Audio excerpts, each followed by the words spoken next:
it, hit it.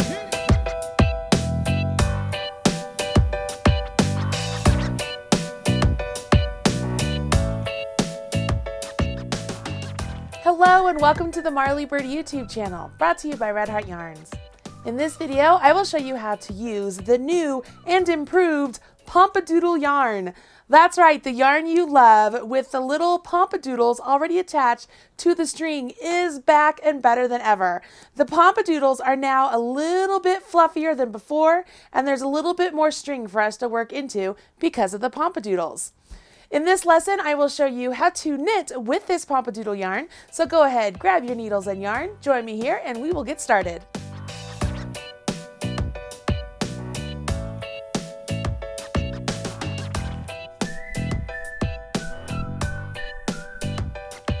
The nature of this pom-pom yarn is that you have these poofs of yarn separated by 4 inches of string.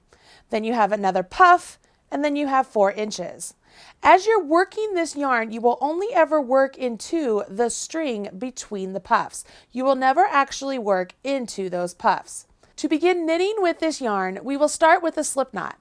We want to place a slip knot as close to the first puff as possible. So what I like to do is take my forefinger, take the yarn, wrap it around my forefinger, and when I come back up, I'll cross over.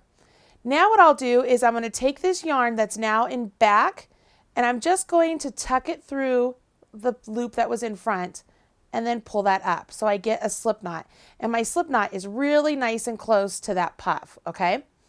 Now I'm going to use the knitted cast on, which means I need to go ahead and grab my needles. And the size needles you need for this yarn is whatever size will get you 2 stitches between each puff. So that might change between a size 11, a size 10, or maybe even a size 9. It depends on how you knit. So I go ahead, I put the slip knot onto my needle, and I'll take my spare needle, and now I will go into that slip knot, and working with the remaining string before I get to this next puff, I will wrap that string around my right hand needle, go ahead and bring that wrap through the original slip knot and up. So now I have 2 stitches, okay? I'm going to completely ignore this puff. I will take my left hand needle, and coming around, I want to swivel and scoop at that stitch on my right hand needle and place it onto my left. So now I have 2 stitches. Completely ignoring this poof, once again, I will go into the stitch I just put onto my left hand needle, put my right hand needle in. Only using that string, I'm going to wrap my right hand needle, bring that out, swivel and scoop, and put that on. Then I repeat. I go into the stitch I just created, working only with that string there, wrap around, come out, swivel and scoop. Now, I do have a little bit of slack here. I want to go ahead and just completely ignore that. The reason I want to ignore that is as this piece gets made, or whatever it is you're making, the stitches begin to fall into place, and so that slack will be eaten up, so don't worry about it. What you want to do though is, because I got 2 stitches in between those 2 poofs, I'll ignore that next poof, and when I make this next stitch, I'm working with the next strand of yarn. So let's go ahead and do that. Wrap around, come out, swivel and scoop. Go in, wrap, come out, swivel and scoop. You see that? So right here, so I had my slip knot and then the first stitch after that. Then I had 2 stitches in the next strand, 2 stitches in this strand. So I have 6 stitches on here right now. Here's my poof. I will ignore it. I'm going to go into the next strand here.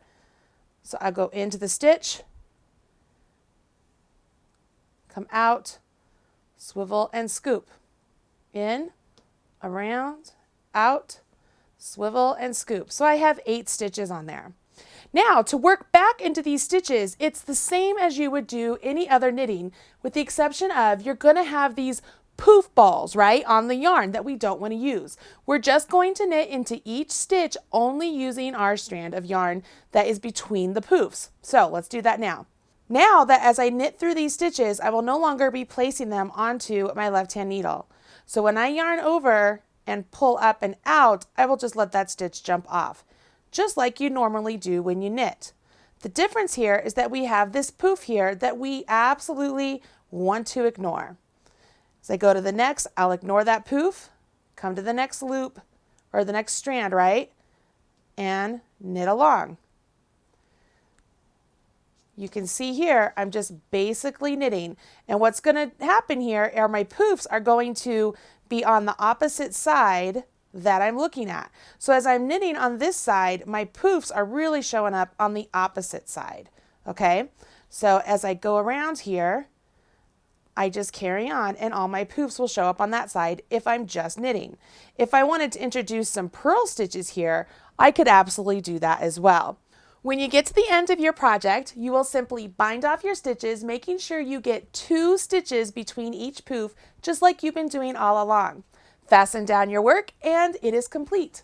Now you know how to work with the new Red Heart Pomp-a-Doodle yarn. I'm Marley Bird, proud spokesperson for Red Heart Yarns. Good luck!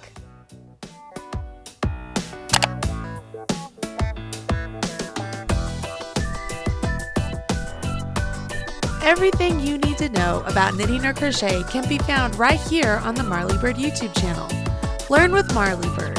Visit youtube.com/Marley Bird.